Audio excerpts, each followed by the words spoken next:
J'étais en train de proposer tout à l'heure subtilement que peut-être il faut que nous repensions le mode de gouvernance que nous avons.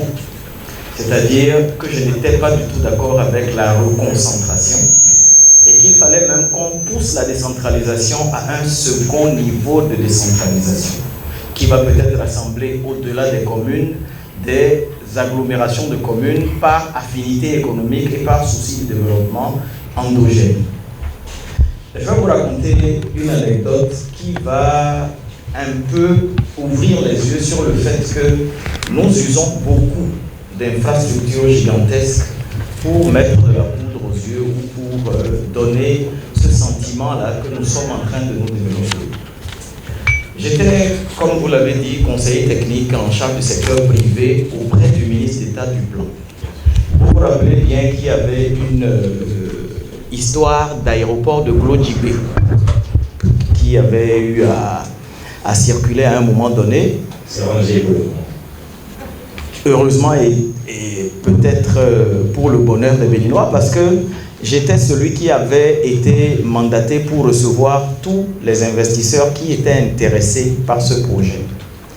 Un aéroport, c'est quand même une infrastructure d'une certaine envergure et ça a un symbole particulier. La plupart des investisseurs qui étaient venus, ils proposaient curieusement tous un partenariat public-privé, mais à paiement public. Aucun ne voulait exploiter l'aéroport pour en tirer des subsides ou des dividendes. Pourquoi? Quelque chose qui est rentable, on ne se fait pas prier pour accepter l'exploitation. Pourquoi ils préféraient tous le paiement public? C'est-à-dire qu'ils finissent l'ouvrage, ils finissent les infrastructures, ils transfèrent à l'État et l'État paye. Et ils proposaient même des financements adossés à cela. C'est parce que justement, l'impératif et même la rentabilité d'un aéroport de cette envergure-là au Bénin ne se justifiait pas du tout. La note conceptuelle que j'ai faite à la fin à mon ministre de tutelle, c'était qu'on n'avait pas besoin d'un second aéroport de cette envergure-là à côté du premier aéroport qui était là. Parce que la plupart des investisseurs qui venaient, ils demandaient à ce que l'aéroport de Cotonou, Cardinal Ganty, leur soit donné comme garantie, comme sûreté. Ils préféraient donc exploiter l'aéroport de Cotonou et que le gouvernement paye rubis sur ongle l'aéroport de Glodjibé. Alors qu'en principe, un aéroport de cette envergure-là, son exploitation devrait rapporter beaucoup plus que ce qu'on peut imaginer. C'est pour vous dire que si, par exemple, l'envie était prise de donner l'impression qu'il y avait des grands travaux qui étaient faits, peut-être que le gouvernement serait parti sur l'option de construire un second aéroport qui n'était du tout pas rentable et même pas utile en l'état actuel de ce que nous avons comme trafic aérien à l'intérieur du Bénin. Pour qu'on ait un aéroport de la taille de ce qui était proposé, il fallait quand même qu'on ait au moins 2 avions qui atterrissent au Bénin chaque heure. Est-ce qu'à la date d'aujourd'hui, on a un avion qui atterrit chaque heure sur l'aéroport de Cardinal Ganty? Non. Mais les dirigeants, puisque ce sont des marchés publics, c'est des contrats, et on sait ce qu'il y a par derrière, ils auraient pu prendre l'initiative de dire, bon, pour les beaux yeux ou pour la poudre aux yeux, on va faire un aéroport à Glodjibé, un grand aéroport, tout le monde va en parler, tout le monde va dire que tout se construit au Bénin, qu'il y a des infrastructures. Je suis d'accord avec le ministre Sonon, qu'en matière de routes, la plupart des routes qui transportent le coton, le soja vers Glodjibé ont été faites. Ça, il faut avoir l'honnêteté de le dire.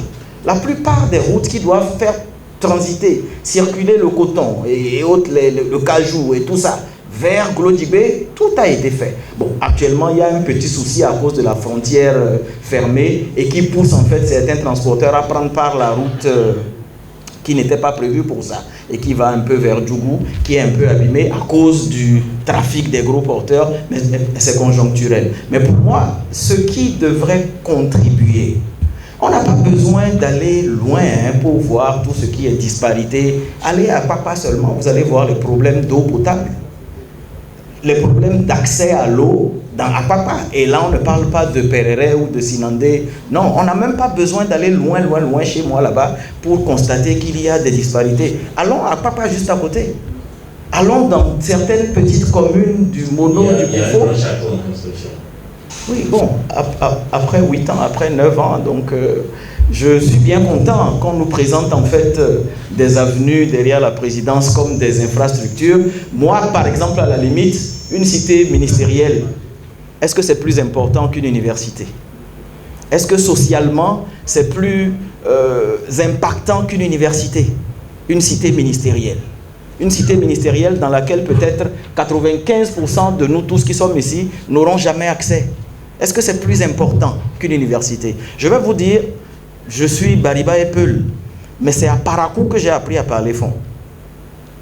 Et c'est à Parakou que j'ai appris à parler fond. Pourtant, le fond n'est pas la langue la plus parlée dans le Nord. Pourquoi? Parce que justement, la mobilité et l'urbanisation de Parakou a entraîné une certaine mobilité et une sociabilisation. L'université de Parakou a transformé Parakou en une ville un peu plus vivante.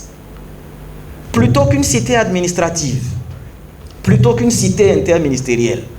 Si les fonds étaient prévus pour construire une université dans la Takura, une université dans le Zou, une université dans le plateau, d'une certaine envergure, est-ce que la sociabilisation ne serait pas un peu plus grande? Plutôt qu'une cité ministérielle, où c'est seulement costume, cravate qui ont accès à ce type d'infrastructure. Mais c'est présenté aujourd'hui comme un signe d'avancement, un signe de développement. C'est le principal immeuble que nous voyons dans toutes les photos.